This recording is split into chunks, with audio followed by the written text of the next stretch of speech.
Right, we're going to try and fit in a game of blitzchess this time. So 2-1-3-2. Good luck. I don't get time to play blitz too much. Well, this is the Herstrom gambit. Okay, the idea is you drop your knight back and you go back to the beginning and you start again.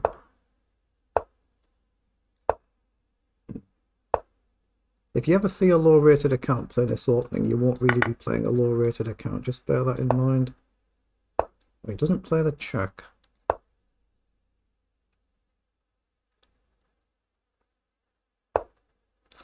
Okay, what do we want to do?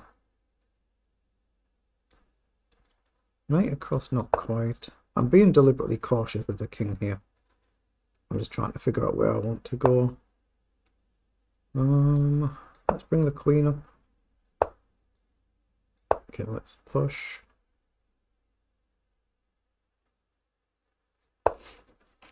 Okay, I'm going to take there. So I've got bishop up. Looks like a sensible development move. Pawn up I can obviously take, I can drop back. What do I do with this knight? Here, here, or here, here? That's sort of idea, I guess. Wait, can I just pin and trade the queen now? It's a little bit dubious because I'm messing up my pawn structure. But now I can relatively safely castle. I mean, I might still have to deal with this if the rook comes across, but otherwise knight up castle. There is still rook across and bishop down, so not a formality by any means. Well, let's play rook across. I'm just looking at the simple rook forward here, but I need to get my knight moved and then try and deal with this issue.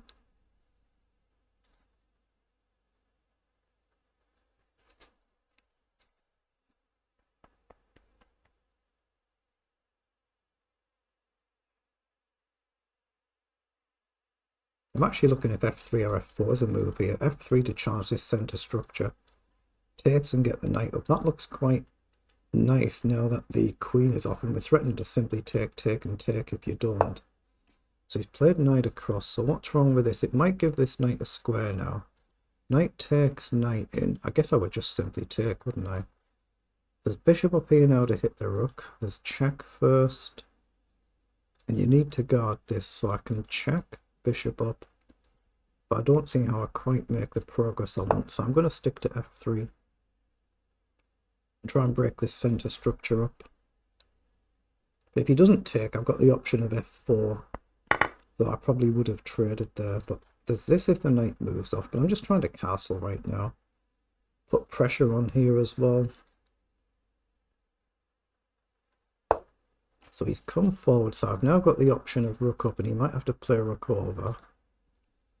I don't think I should though. Here, rook across, castle, or king up. Let's get a tempo advancing the pawn. He'll play one of the rooks across. It's whether a castle or he doesn't. He goes there. Okay, well now I'm going to have to take then. So now I'm going to castle just so we get pressure coming here. Say knight forward. Do we hit this knight? If knight takes, I could take either way. Let's just see. Still not easy to create any chances. So he has played across, so I'm going to go knight forward. If knight takes, I'm looking at taking this one, but I've got to sit and try and work it out. So he's come forward. So is there any trick? Take, I don't see it. So take, it connects this. This is then loose.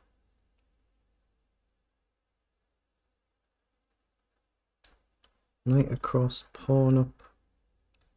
I think I push my pawn first here, then knight across, I think. But I'll probably take here first. Or actually, I've just... Nonsense, I allowed him to take here first and I mixed my move order up. That's where I'm trying to go now. Knight in. Maybe I just take this pawn right. Knight down. Just take then and come back.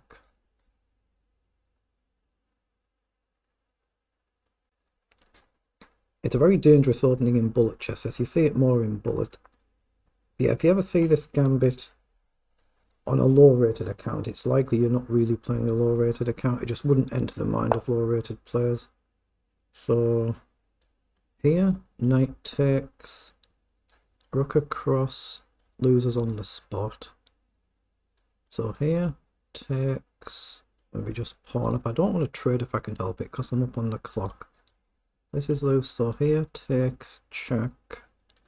I'm going to have to take. I've got to be careful now. There's a checkmate threat, so let's come back and try and blockade this file. Check, I go up. Oh, I got the clock, what the heck? I've been going too slow here.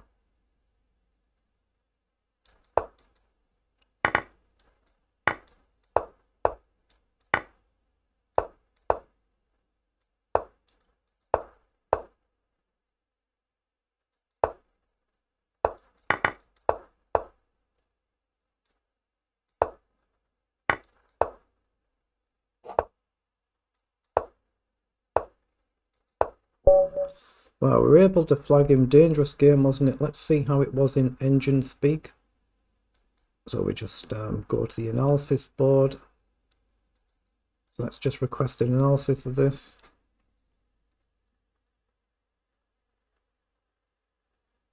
Yeah, flatline level at the end. I mean, it's literally flatline level for the final. What, since move 29, and how many did we play? 44. Oh, so at least we were never worse. So we played a pretty decent game, but we've had an advantage most of the game. We've gone wrong and it's gone back to level, and it's just stayed completely flatline level. 89% each, CPL 26 each. One blunder each. So the blunder for my opponent will be at the start, is it? Well, it's inaccuracy. So where's the blunder?